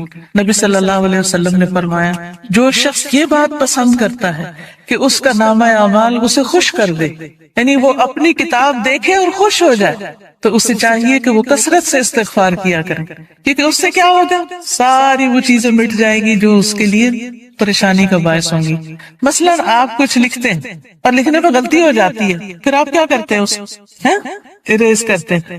کبھی کیا کرتے ہیں، اوپر وائٹو لگا دیتے. تو استغفار کا مطلب پہ ڈھانپ دینا، یعنی غلطیاں نظر نہ آئیں. ہم سب غلطیاں کرتے ہیں لیکن استغفار کرتے ہیں تو جو غلطیاں وہ مٹتی چلی جاتی، ختم ہوتی چلی جاتی اور نامہ اعمال بہترین ہوتا جاتا ہے. اور قیامت کے دن انسان اپنا نامہ اعمال دیکھے گا تو اس میں بس اچھائیاں ہی اچھائیاں ہوں گی، کیونکہ برائیاں تو ساری توبہ سے صاف ہو گئیں. تو اس وقت انسان کتنا خوش ہوگا. مثلا آپ کے ٹیچر آپ کو پرچہ واپس کرے اور 100/100 نمبر ہوں تو آپ کی خوشی کا کیا ٹھکانہ ہوگا؟ بہت زیادہ خوش ہوگے کہ میرا تو ایک بھی نمبر نہیں کٹا، سارے ادھر، کوئی ریڈ نشان نہیں ہے، کوئی کاٹا نہیں ہے. تو سوچئے قیامت کے دن اگر آپ دیکھیں کہ آپ کی کوئی غلطی اس میں نظر ہی نہیں آ رہی، سب صاف مٹ گئی، ڈھانپ دی گئی، تو خوشی کا کیا عالم ہوگا. کیونکہ سب سے زیادہ تو پریشانی اسی بات سے ہوتی ہے نا کہ پتہ نہیں وہاں جائیں گے تو کیا نظر آئے گا اور اس پہ شرمندگی نہ ہو زیادہ. پھر اسی طرح عبداللہ بن بصر کی روایت ہے کہ نبی صلی اللہ علیہ وسلم نے فرمایا مبارک ہو اس کو جو اپنے نامہ اعمال میں کثرت سے استغفار پائے، کہ بہت زیادہ استغفار ہے اس میں. پھر اسی طرح استغفار جنت میں داخلے کا ذریعہ ہے. اللہ تعالیٰ فرماتے ہیں یا ایھا الذین آمنوا توبوا الی اللہ توبۃ نصوحا عسى ربکم ان یکفر عنکم سیئاتکم ویدخلکم جنات تجری من تحتها الانہار. اے لوگو جو ایمان لائے ہو، اللہ کی طرف توبہ کرو، خالص توبہ، سچی توبہ، پکی توبہ، صحیح والی توبہ. قریب ہے کہ تمہارا رب تم سے تمہاری برائیاں دور کر دے اور تمہیں ایسے باغوں میں داخل کرے جن کے نیچے نہریں بہتی ہوں. یعنی غلطیوں کی معافی ہو جائے تو جنت کے راستے آسان ہو جائیں گے، اور اس کے لیے معافی مانگنی ہوگی، استغفار کرنا ہوگا. پھر اسی طرح جہنم سے بچنے کا ذریعہ بھی استغفار ہے، کیونکہ کچھ لوگ جہنم میں ڈالے جائیں گے تاکہ ان کو ان کی غلطیوں کی سزا ملے. جب وہ سزا بھگت لیں گے پھر نکال کے جنت میں بھیجے جائیں گے. اس وقت بھی آپ کو گرمی لگ رہی ہوگی تو دل گھبرا رہا ہوگا. یہ تو وقتی گرمی، اور ایسی بھی نہیں کہ جس سے انسان کو بہت تکلیف ہو. ٹھیک ہے، انکمفرٹیبل ہوتا ہے انسان، وہ الگ بات ہے، لیکن اس وقت انسان کیا چاہتا ہے کہ فوراً ہوا میں نکلے، تازہ ہوا میں، اور فریش ہو. کہاں آگ میں ہو انسان. ہم میں سے کس کے اندر ہمت ہے کہ وہ آگ کو برداشت کرے؟ کیا کسی کمرے میں، کسی گھر میں، کسی جگہ آگ لگی ہوئی ہو، آپ اس کے اندر جانا پسند کریں گے؟ دور سے بھاگیں گے، دھواں دیکھ کے بھی اس طرف نہیں جائیں گے کہ کہیں وہ آگ پھیل کے مشتعل نہ ہو. تو قیامت کے دن ہم میں سے کوئی بھی نہیں جانا چاہے گا. اور اس کا طریقہ کیا ہے؟ پھر ہم دنیا میں ہی کثرت سے استغفار کر لیں، دنیا میں ہی معافی مانگ لیں تاکہ جہنم میں جانے سے بچ جائیں. اور اگر معافی نہیں مانگتے تو لا الہ الا اللہ پڑھنے کی وجہ سے جنت میں تو انشاءاللہ جائیں گے، لیکن سزا بھگت، اور وہ سزا بہت سخت ہے اور نہیں پتا کہ کتنے عرصے کے لیے مل جائے، کیونکہ ہر ایک کی جیل کا وقت جو ہے مخصوص ہوتا ہے. رسول اللہ صلی اللہ علیہ وسلم نے فرمایا اے عورتوں کے گروہ، عورتوں سے خطاب ہے ہم سب سے، اے عورتوں کے گروہ صدقہ کرتی رہا کرو اور کثرت سے استغفار کرتی رہا کرو، کیونکہ میں نے دوزخ میں جانے والوں میں سے زیادہ تر عورتوں کو دیکھا ہے. دوزخ کی اکثر آبادی عورتوں پر مشتمل. ان عورتوں میں سے ایک عقل مند عورت نے عرض کیا کہ ہماری کثرت سے دوزخ میں جانے کی وجہ کیا ہے؟ عورتیں کیوں زیادہ ہوں گی جہنم میں؟ آپ نے فرمایا تم لعنت کثرت سے کرتی، دوسروں کو برا بھلا کثرت سے کرتی، گالی گلوچ، اس کو برا بھلا کہہ، اس کی غیبت کر، اس کے اوپر الزام لگا، یہ کر وہ کر، یعنی غلط چیزوں میں زبان کا استعمال ہونا، اور اپنے خامد کی ناشکری کرتی، اس کا کوئی احسان یاد نہیں رکھتے، اس کی کوئی اچھائی یاد نہیں رہتی۔ دیکھیے کوئی انسان کتنا بھی برا ہو لیکن اس میں بھی کوئی نہ کوئی اچھائی ہوتی ہے، تو اگر کسی میں 99 غلطیاں ہیں اور ایک اچھی چیز ہے تو کیا کرنا چاہیے؟ اس کی اچھائی کو یاد کر کے اس کا شکریہ ادا کرنا چاہیے، اس کے ساتھ احسان کرنا چاہیے، اس کی تعریف کر دینی چاہیے کیا فلاں میں یہ اچھائی ہے۔ ہم عام طور پر کیا کرتے ہیں کہ جو ہمیں اچھا لگے اس کی تو کوئی برائی بھی ہمیں نہیں بری لگتی، اس پر بھی ہم خوش ہوتے رہتے ہیں، واہ واہ کرتے رہتے ہیں، اور جو برا لگے اس کی کوئی اچھائی ہمیں نظر ہی نہیں آتی۔ تو یہ نہیں کرنا چاہیے۔ تو حل کیا ہے کامیابی کا؟ کہ ہم ایک طرف نیک اعمال کریں، پھر ان نیک اعمال کی حفاظت کریں، دوسری طرف گناہوں سے بچیں، اور پھر اگر ہو جائے انسان ہونے کے ناطے تو پھر کیا کریں؟ اللہ تعالیٰ سے استغفار کریں۔ اس مقصد کے لیے یہ ایک کارڈ چھپایا گیا ہے جس میں استغفار کی دعاؤں کو اکٹھا کیا گیا۔ کس کس کے پاس ہے؟ اٹھا کے دکھائیں۔ الحمدللہ۔ اور جس کے پاس نہیں ہے وہ اسٹال سے لے بھی سکتے ہیں، ٹھیک ہے؟ تو اب آپ دیکھیے کہ جس کے پاس یہ کارڈ ہے وہ تو ٹھیک، جس کے پاس نہیں لازماً آپ کے پاس ہی ہونا چاہیے، کیونکہ یہ ساری دعائیں ہمیں زبانی یاد نہیں، اور ہم میں سے ہر ایک یہ بھی نہیں کر سکتا کہ جا کے کتابوں میں سے ڈھونڈے، پورے قرآن میں سے نکالے، کتابوں میں سے نکالے، اور پھر یہ دیکھے کہ صحیح کون سی ہے اور کون نہیں، اور پھر ان کو اکٹھا کرے۔ تو الحمدللہ اللہ کے فضل سے یہ دعائیں آپ کے لیے اکٹھی کر دی گئی۔ کوشش کریں کہ ہر روز ان دعاؤں کو آپ پڑھیں، لیکن اگر ہر روز نہیں پڑھ سکتے تو جس وقت آپ کو پریشانی ہو، بے چینی ہو، بیماری ہو، خوف ہو، گھبراہٹ ہو، مرنے کا خوف ہو، آخرت کی پکڑ کا خوف ہو، فکر ہو، آپ کے اندر بے چینی اور اضطراب آ جائے، فوراً استغفار کرنا شروع کریں۔ اس کے بغیر بھی کریں اور اس کے ساتھ بھی کریں۔ اب آپ نکالیے، میں آپ کو کچھ دعائیں کہلوا دیتی ہوں تاکہ ان کا صحیح پروننسیشن آپ کو آتا ہو، صحیح تلفظ آپ کو آتا ہو۔ اس کے علاوہ یہ کچھ اور کتابیں بھی ہیں جیسے محمد صلی اللہ علیہ وسلم کے معمولات وغیرہ، پھر اسی طرح یہ نور العلم کوئی کورس شروع ہو رہا ہے، اس میں داخلے کے پیچھے سے آپ فلائر لے سکتے ہیں۔ اسی طرح قرآن و سنت سے لی ہوئی صحیح دعائیں دعا کیجیے نام کی کتاب میں ہے، بہت سی دعائیں یہاں پر ملیں گی آپ کو۔ یہ کتاب اگر آپ کے گھر میں ہو تو ہر موقع کی دعا اس میں آپ کے لیے۔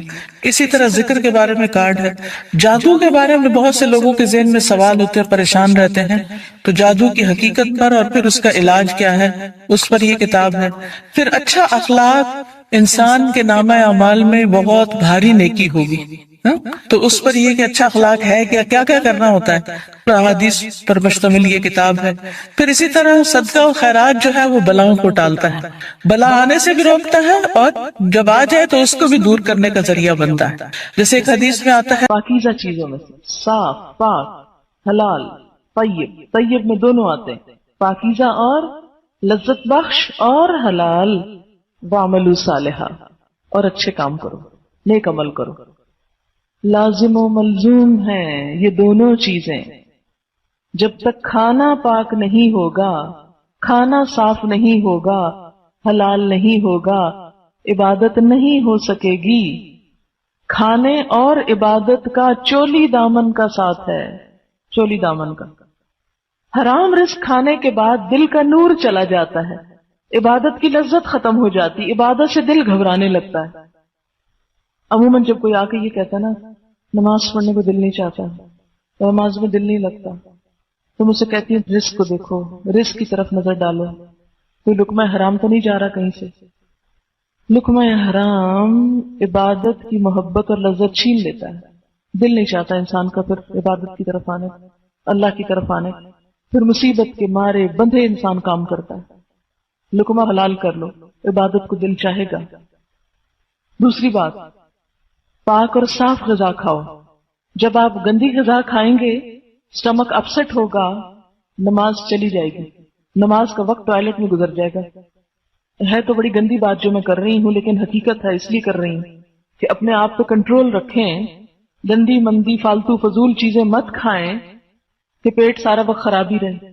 جب سٹمک اپسٹ ہوگا، یہ بات ہے تو عورتوں کے لیے بھی لیکن مردوں کے لیے خصوصاً کہ جماعت کا ایک وقت ہے، جماعت کا وقت نکل جائے گا گیا، کیونکہ آپ اس ڈسپلن کی پابندی نہیں کر سکتے۔ جب آپ ادھر ادھر کی اوٹ پٹانگ چیزیں کھائیں گے، سٹمک اپسٹ رہے گا، تو معدہ جب خراب ہوگا تو جسم کو قوت حاصل نہیں ہوگی، جب جسم نڈھال ہوگا آپ عبادت نہیں کر سکیں گے۔ کمزور جان کے ساتھ آپ عبادت کر ہی نہیں سکتے، عبادت کی مشقت برداشت نہیں کر سکتے. اور اس کی ابتدا کہاں سے ہوتی ہے؟ سٹمک سے، اس بطن سے. آپ صلی اللہ علیہ وسلم نے اس کو بدترین برتن کہا ہے، بدترین برتن، کہ جس کو انسان بھرتا چلا جاتا ہے، پھول پھول سے جو سامنے ہے بھرتا چلا گیا. یہ نہیں پتا کہ یہ چیز مجھے سوٹ کرتی ہے نہیں کرتی، مجھے کھانی چاہیے نہیں کھانی چاہیے، اس کے کیا سائیڈ ایفیکٹس ہوتے ہیں مجھے اس کے بعد کھانے پر. نہیں، اپنے نفس پہ کنٹرول ہی نہیں، کھائے چلے جا رہے ہیں. اور ہماری قوم کو تو جس وقت کچھ کھانا آفر کر دیا کہ وہ کھانے بیٹھ جاتے ہیں. یہ نہیں دیکھیں گے کھانے کا وقت ہے یا نہیں، یہ کھا کے آئے ہیں، کھا چکے ہیں اب اور نہ کھائیں، ہر وقت کھانے کو تیار ہے. یہ بات میں اس لیے کہہ رہی ہوں کہ بعض جگہوں پہ جو ختم ہوتے ہیں 10 بجے کھانا سرو کیا جا رہا ہوتا ہے، یہ جو مرگ کے ہوتے ہیں نا 40واں وغیرہ یا اس طرح کی جو رسمیں بنی ہوئی ہیں، کیونکہ لوگوں نے دور دور ٹریول کرنا ہے، 10-11 بجے کھانا لگایا جا رہا ہے. ابھی آپ ناشتہ ہی کر کے بیٹھے کہ جیسے کھانا کھلایا جائے، اور سب بیٹھ کے کھا رہے تھے، کوئی بھی انکار نہیں کرتا کہ میں نہیں کھا سکتا اس وقت.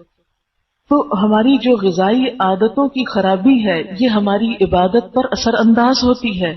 معدے سے ہی رگیں سارے جسم میں جاتی ہیں، وہیں سے غذا برآمد ہوتی ہے نا ہر طرف. تو جب وہاں خرابی ہے تو وہاں سے اگر فوڈ پوائزننگ ہوگی یا مثلا یا اور کسی بھی طرح سے سٹمک اوپر نیچے ہے تو غذا جذب نہیں ہو رہی آپ کی آنتوں میں، وہ ویسے کا ویسا ویسٹ ہو رہا ہے. اب وہ جب ویسٹ ہو رہا ہے، اب آپ لڑک رہے ہیں، مر رہے ہیں، پڑ رہے ہیں، جان ہی نہیں جسم میں، کیسے اٹھیں کیسے کام کریں، کھڑے ہو کے نماز نہیں پڑھے، ٹانگیں کانپ رہی ہیں ہماری. کبھی سوچا یہ شروع کہاں سے ہوا، کیوں ہوا؟ طیبات کے دائرے سے باہر نکلنے سے ہوا.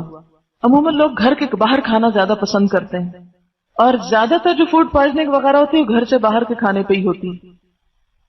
ہر رات چلتی ریڑھی سے ہم کچھ نہ کچھ پکوڑے سموسے لے کے کھا لیں گے، بھوک لگی جلدی سے سموسے لے آؤ، اور یہ نہیں پتا سارے بازار کی گندگی اس کے اوپر گرد پڑ رہی، ہر قسم کی مکھیاں آ کے اس پر استراحت کر رہی ہیں. بھوک لگی اب کیا کھانا ہے نا، کھا لیتے ہیں. لیکن اگر لوگ یہ چھوڑ دیں تو سب ریڑیاں خود اٹھ جائیں، حکومت کو اٹھانے کی ضرورت ہی نہیں ہے. لیکن لوگ کھاتے ہیں اس گندگی کو خوشی سے، شوق سے، کہتے ہیں بہت ٹیسٹی ہے، وہ گند تو کھائیں. اور پھر کیا ہوتا ہے؟ لازماً 100% پیٹ خراب ہوتا ہے، 100%. اور پتہ ہوتا ہے خراب ہونا ہے، اس کے باوجود اپنے پہ کنٹرول نہیں کر کھا لیتے ہیں. اب کیا نتیجہ ہوتا ہے؟ جب بیمار پڑیں گے تو پھر نہ عبادت ہو سکے گی اور نہ ہی وَعْمَلُوا صَالِحًا نیک کوئی کام ہو سکے گا. پھر اسی طرح بہت کھٹی، بہت میٹھی، بہت اس طرح کی چیزیں جو صحت کے لیے نقصان دہ ہیں، ان سے بھی پرہیز کرنے کی ضرورت ہے. جب آپ کو پتا ہے کہ کھٹا کھانے سے گلا خراب ہوگا تو نہ کھائیں. اور اسی طرح اگر وقت کی پابندی آپ نہیں کریں گے کھانے میں تو بھی آپ کبھی صحت مند نہیں ہو سکتے. کھانے کا وقت مقرر کریں. یہ جو روزے رکھوائے جاتے ہیں نا ان سے، یہ 1 مہینہ پوری پریکٹس ہے اس بات کی کہ ٹائم کی پابندی کریں. اور اس میں کیا ہے کہ صبح کی سحری اور رات کا کھانا. اور اہل جنت کی غذا بھی کیا ہے؟ وَلَهُمْ فِيهَا رِزْقُهُمْ بُكْرَةً وَعَشِيًّا. اور میں یہ نصیحت اس لیے آپ کو کر رہی ہوں کہ میں خود اس پر عمل کر رہی ہوں، ورنہ آپ کو نہ کر سکتی.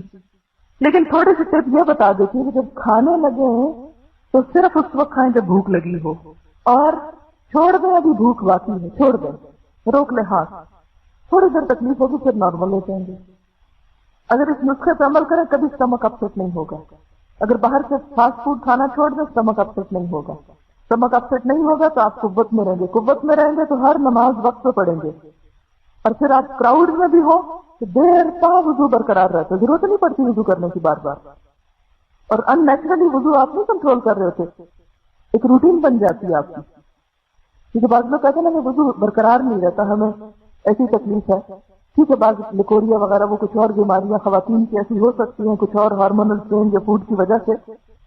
لیکن وضو اس لیے باقی رہتا ہے کہ آپ ایک روٹین کے مطابق چل رہے ہیں. اسٹمک اپسیٹ سے وضو کیوں ٹوٹے گا آپ کا؟ لیکن جب آپ ہر وقت کچھ کھا رہے ہیں، ہر وقت کچھ لے رہے ہیں، ہر وقت منہ میں ڈال رہے ہیں، ذرا پورا سسٹم ہر وقت ایکٹیویٹ ہے. یعنی جب ہم منہ میں ایک لقمہ بھی غذا کا ڈال لیتے ہیں نا، اسٹمک کام شروع کر دیتا ہے. اور جب وہ کام شروع کر جاتا ہے تو بھوک بڑھنے لگتی ہے. جب بھوک بڑھتی ہے پھر آپ کچھ اور کھاتے ہیں، کچھ اور کھاتے ہیں، کچھ اور. اور اس کے نتیجے میں کیا ہے؟ ظاہر ہے کہ پورا سسٹم اگر ہر وقت ہی کام کر رہا ہے تو آپ کا وضو کیسے برقرار رہے گا؟ اور آپ کی انرجی کہاں سے آئے گی؟ کیونکہ ابھی میدے نے پہلا کام کیا نہیں، آپ نے اوپر سے کچھ اور ڈال دیا. اگر ہم چاہتے ہیں کہ دین کا کام کریں تو پہلے اپنے وہ ایک شعر ہے نا، اس بدن خاکی میں جان پیدا کر، جس دل میں ہو حق کے لیے مرنے کی تڑپ پیدا، پہلے وہ اپنے پیکر خاکی میں جان پیدا کرے۔ مراد اس سے یہ ہے کہ جو شخص حق کے لیے مرنا چاہتا ہے، حق کے لیے سب کچھ قربان کرنا چاہتا ہے، حق کے لیے مرنے کی تڑپ ہے اس کے دل میں کہ میں حق کے لیے کچھ خدمت کر جاؤں حق کی، وہ کیا کرے؟ پہلے اپنے پیکر خاکی اس مٹی کے جسم میں جان پیدا کرے، یعنی قوت پیدا کرے۔ اور وہ قوت کہاں سے آئے گی؟ کلوا من الطیبات، پاکیزہ چیزیں کھانے سے۔ من الطیبات، پاکیزہ چیزوں میں سے، صاف، پاک، حلال، طیب، طیب میں دونوں آتے ہیں، پاکیزہ اور لذت بخش اور حلال۔ وعملوا صالحا، اور اچھے کام کرو، نیک عمل کرو۔ لازم و ملزوم ہیں یہ دونوں چیزیں۔ جب تک کھانا پاک نہیں ہوگا، کھانا صاف نہیں ہوگا، حلال نہیں ہوگا، عبادت نہیں ہو سکے گی۔ کھانے اور عبادت کا چولی دامن کا ساتھ ہے، چولی دامن کا۔ حرام رزق کھانے کے بعد دل کا نور چلا جاتا ہے، عبادت کی لذت ختم ہو جاتی، عبادت سے دل گھبرانے لگتا ہے۔ عموماً جب کوئی آ کے یہ کہتا ہے نا نماز پڑھنے کو دل نہیں چاہتا، نماز میں دل نہیں لگتا، تو مجھ سے کہتی ہے رزق کو دیکھو، رزق کی طرف نظر ڈالو، کوئی لقمہ حرام تو نہیں جا رہا کہیں سے۔ لقمہ حرام عبادت کی محبت اور لذت چھین لیتا ہے، دل نہیں چاہتا انسان کا پھر عبادت کی طرف آنے، اللہ کی طرف آنے، پھر مصیبت کے مارے بندھے انسان کام کرتا ہے۔ لقمہ حلال کر لو، عبادت کو دل چاہے گا۔ دوسری بات، پاک اور صاف غذا کھاؤ۔ جب آپ گندی غذا کھائیں گے سٹمک اپسٹ ہوگا، نماز چلی جائے گی، نماز کا وقت ٹوائلٹ میں گزر جائے گا۔ ہے تو بڑی گندی بات جو میں کر رہی ہوں، لیکن حقیقت ہے، اس لیے کر رہی ہوں کہ اپنے آپ پہ کنٹرول رکھیں، گندی مندی فالتو فضول چیزیں مت کھائیں کہ پیٹ سارا وقت خرابی رہے۔ جب سٹمک اپسٹ ہوگا، یہ بات ہے تو عورتوں کے لیے بھی لیکن مردوں کے لیے خصوصاً کہ جماعت کا ایک وقت ہے، جماعت کا وقت نکل جائے گا گیا، کیونکہ آپ اس ڈسپلن کی پابندی نہیں کر سکتے۔ جب آپ ادھر ادھر کی اوٹ پٹانگ چیزیں کھائیں گے، سٹمک اپسٹ رہے گا، تو معدہ جب خراب ہوگا تو جسم کو قوت حاصل نہیں ہوگی، جب جسم میں ڈھال ہوگا آپ عبادت نہیں کر سکیں گے۔ کمزور جان کے ساتھ آپ عبادت کر ہی نہیں سکتے، عبادت کی مشقت برداشت نہیں کر سکتے۔ اور اس کی ابتدا کہاں سے ہوتی ہے؟ سٹمک سے، اس بطن سے۔ آپ صلی اللہ علیہ وسلم نے اس کو بدترین برتن کہا ہے، بدترین برتن، کہ جس کو انسان بھرتا چلا جاتا ہے، پھول پھول سے جو سامنے بھرتا چلا گیا، یہ نہیں پتا کہ یہ چیز مجھے سوٹ کرتی ہے نہیں کرتی، مجھے کھانی چاہیے نہیں کھانی چاہیے، اس کے کیا سائیڈ ایفیکٹس ہوتے ہیں مجھے اس کے بعد کھانے پر، نہیں، اپنے نفس پہ کنٹرول ہی نہیں، کھائے چلے جا رہے ہیں۔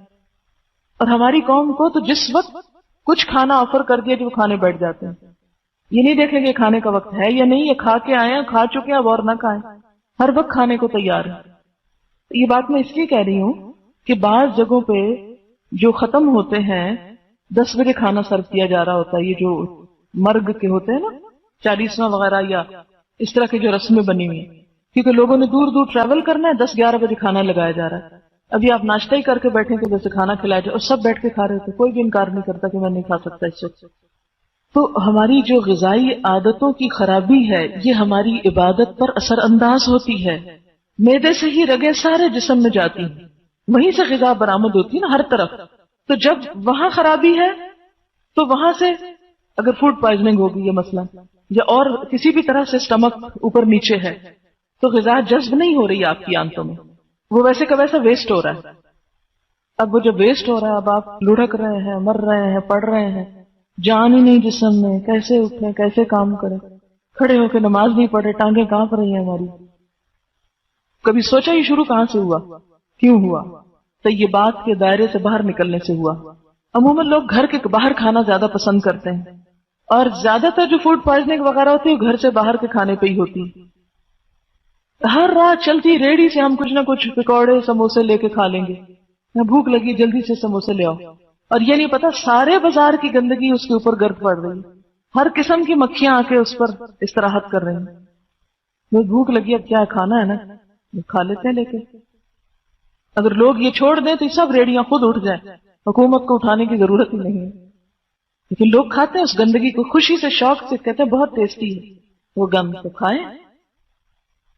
اور پھر کیا ہوتا ہے؟ لازماً 100% پیٹ خراب ہوتا ہے، 100%. اور پتہ ہوتا ہے خراب ہونا ہے، اس کے باوجود اپنے پہ کنٹرول نہیں کر کھا لیتے ہیں. اب کیا نتیجہ ہوتا ہے؟ جب بیمار پڑیں گے تو پھر نہ عبادت ہو سکے گی اور نہ ہی وَعْمَلُوا صَالِحًا نیک کوئی کام ہو سکے گا. پھر اسی طرح بہت کھٹی، بہت میٹھی، بہت اس طرح کی چیزیں جو صحت کے لیے نقصان دہ ہیں، ان سے بھی پرہیز کرنے کی ضرورت ہے. جب آپ کو پتا ہے کہ کھٹا کھانے سے گلا خراب ہوگا تو نہ کھائیں. اور اسی طرح اگر وقت کی پابندی آپ نہیں کریں گے کھانے میں تو بھی آپ کبھی صحت مند نہیں ہو سکتے. کھانے کا وقت مقرر کریں. یہ جو روزے رکھوائے جاتے ہیں نا، ان سے یہ 1 مہینہ پوری پریکٹس ہے اس بات کی کہ ٹائم کی پابندی کریں. اور اس میں کیا ہے کہ صبح کی سحری اور رات کا کھانا. اور اہل جنت کی غذا بھی کیا ہے؟ وَلَهُمْ فِيهَا رِزْقُهُمْ بُكْرَةً وَعَشِيًّا. اور میں یہ نصیحت اس لیے آپ کو کر رہی ہوں کہ میں خود اس پر عمل کر رہی ہوں، ورنہ آپ کو نہ کر سکتی. لیکن تھوڑی سی ٹپ یہ بتا دیتی ہوں کہ جب کھانے لگے تو صرف اس وقت کھائیں جب بھوک لگی ہو، اور چھوڑ دیں ابھی بھوک باقی ہے، چھوڑ دیں، روک لیں ہاتھ. تھوڑی دیر تکلیف ہوگی پھر نارمل ہو جائیں گے. اگر اس نسخے پہ عمل کریں کبھی اسٹمک اپسیٹ نہیں ہوگا. اگر باہر سے فاسٹ فوڈ کھانا چھوڑ دیں اسٹمک اپسیٹ نہیں ہوگا. اسٹمک اپسیٹ نہیں ہوگا تو آپ قوت میں رہیں گے. قوت میں رہیں گے تو ہر نماز وقت پہ پڑھیں گے. اور پھر آپ کراؤڈ میں بھی ہو تو دیر تک وضو برقرار رہتا ہے. ضرورت نہیں پڑتی وضو کرنے کی بار بار. اور ان نیچرلی وضو آپ نہیں کنٹرول کر رہے ہوتے، ایک روٹین بن جاتی ہے آپ کی. کیونکہ بعض لوگ کہتے ہیں نا کہ وضو برقرار نہیں رہتا، ہمیں ایسی تکلیف ہے. ٹھیک ہے، بعض لیکوریا وغیرہ وہ کچھ اور بیماریاں خواتین کی ایسی ہو سکتی ہیں، کچھ اور ہارمونل چینج یا فوڈ کی وجہ سے. لیکن وضو اس لیے باقی رہتا ہے کہ آپ ایک روٹین کے مطابق چل رہے ہیں. اسٹمک اپسیٹ نہیں، وضو کیوں ٹوٹے گا آپ کا؟ لیکن جب آپ ہر وقت کچھ کھا رہے ہیں، ہر وقت کچھ لے رہے ہیں، ہر وقت منہ میں ڈال رہے ہیں، ہمارا پورا سسٹم ہر وقت ایکٹیویٹ ہے. یعنی جب ہم منہ میں ایک لقمہ بھی غذا کا ڈال لیتے ہیں نا، اسٹمک کام شروع کر دیتا ہے. اور جب وہ کام شروع کر دیتا ہے تو بھوک بڑھنے لگتی ہے. جب بھوک بڑھتی ہے پھر آپ کچھ اور کھاتے ہیں، کچھ اور کھاتے ہیں، کچھ اور. اور اس کے نتیجے میں کیا ہے؟ ظاہر ہے کہ پورا سسٹم اگر ہر وقت ہی کام کر رہا ہے تو آپ کا وضو کیسے برقرار رہے گا؟ اور آپ کی انرجی کہاں سے آئے گی؟ کیونکہ ابھی میدے نے پہلا کام کیا نہیں، آپ نے اوپر سے کچھ اور ڈال دیا. اگر ہم چاہتے ہیں کہ دین کا کام کریں تو پہلے اپنے وہ ایک شعر ہے نا، اس بدن خاکی میں جان پیدا کر. جس دل میں ہو حق کے لیے مرنے کی تڑپ پیدا، پہلے وہ اپنے پیکر خاکی میں جان پیدا کرے. مراد اس سے یہ ہے کہ جو شخص حق کے لیے مرنا چاہتا ہے، حق کے لیے سب کچھ قربان کرنا چاہتا ہے، حق کے لیے مرنے کی تڑپ ہے اس کے دل میں کہ میں حق کے لیے کچھ خدمت کر جاؤں حق کی، وہ کیا کرے؟ پہلے اپنے پیکر خاکی اس مٹی کے جسم میں جان پیدا کرے، یعنی قوت پیدا کرے. اور وہ قوت کہاں سے آئے گی؟ کلوا من الطیبات، پاکیزہ چیزیں کھانے سے. من الطیبات، پاکیزہ چیزوں میں سے، صاف، پاک، حلال، طیب. طیب میں دونوں آتے ہیں، پاکیزہ اور لذت بخش اور حلال. وَعْمَلُوا صَالِحًا، اور اچھے کام کرو، نیک عمل کرو. لازم و ملزوم ہیں یہ دونوں چیزیں. جب تک کھانا پاک نہیں ہوگا، کھانا صاف نہیں ہوگا، حلال نہیں ہوگا، عبادت نہیں ہو سکے گی. کھانے اور عبادت کا چولی دامن کا ساتھ ہے، چولی دامن کا. حرام رزق کھانے کے بعد دل کا نور چلا جاتا ہے، عبادت کی لذت ختم ہو جاتی، عبادت سے دل گھبرانے لگتا ہے. عموماً جب کوئی آ کے یہ کہتا ہے نا نماز پڑھنے کو دل نہیں چاہتا، نماز میں دل نہیں لگتا، تو مجھ سے کہتی ہوں رزق کو دیکھو، رزق کی طرف نظر ڈالو، کوئی لقمہ حرام تو نہیں جا رہا کہیں سے. لقمہ حرام عبادت کی محبت اور لذت چھین لیتا ہے. دل نہیں چاہتا انسان کا پھر عبادت کی طرف آنے، اللہ کی طرف آنے.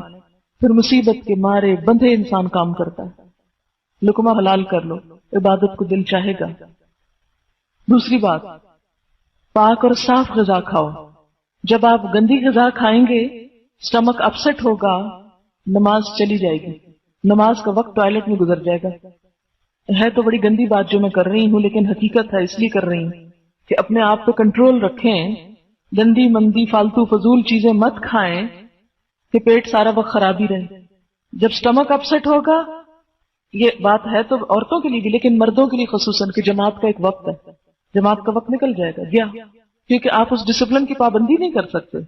جب آپ ادھر ادھر کی اوٹ پٹانگ چیزیں کھائیں گے، اسٹمک اپسٹ رہے گا، تو معدہ جب خراب ہوگا تو جسم کو قوت حاصل نہیں ہوگی. جب جسم میں ڈھال ہوگا آپ عبادت نہیں کر سکیں گے. کمزور جان کے ساتھ آپ عبادت کر ہی نہیں سکتے، عبادت کی مشقت برداشت نہیں کر سکتے. اور اس کی ابتدا کہاں سے ہوتی ہے؟ اسٹمک سے، اس بطن سے. آپ صلی اللہ علیہ وسلم نے اس کو بدترین برتن کہا ہے، بدترین برتن، کہ جس کو انسان بھرتا چلا جاتا ہے، پھول پھول سے جو سامنے ہے بھرتا چلا گیا. یہ نہیں پتا کہ یہ چیز مجھے سوٹ کرتی ہے نہیں کرتی، مجھے کھانی چاہیے نہیں کھانی چاہیے، اس کے کیا سائیڈ ایفیکٹس ہوتے ہیں مجھے اس کے بعد کھانے پر. نہیں، اپنے نفس پہ کنٹرول ہی نہیں، کھائے چلے جا رہے ہیں. اور ہماری قوم کو تو جس وقت کچھ کھانا آفر کر دیا جو کھانے بیٹھ جاتے ہیں. یہ نہیں دیکھیں گے کھانے کا وقت ہے یا نہیں، یہ کھا کے آئے ہیں، کھا چکے ہیں اب اور نہ کھائیں، ہر وقت کھانے کو تیار ہے.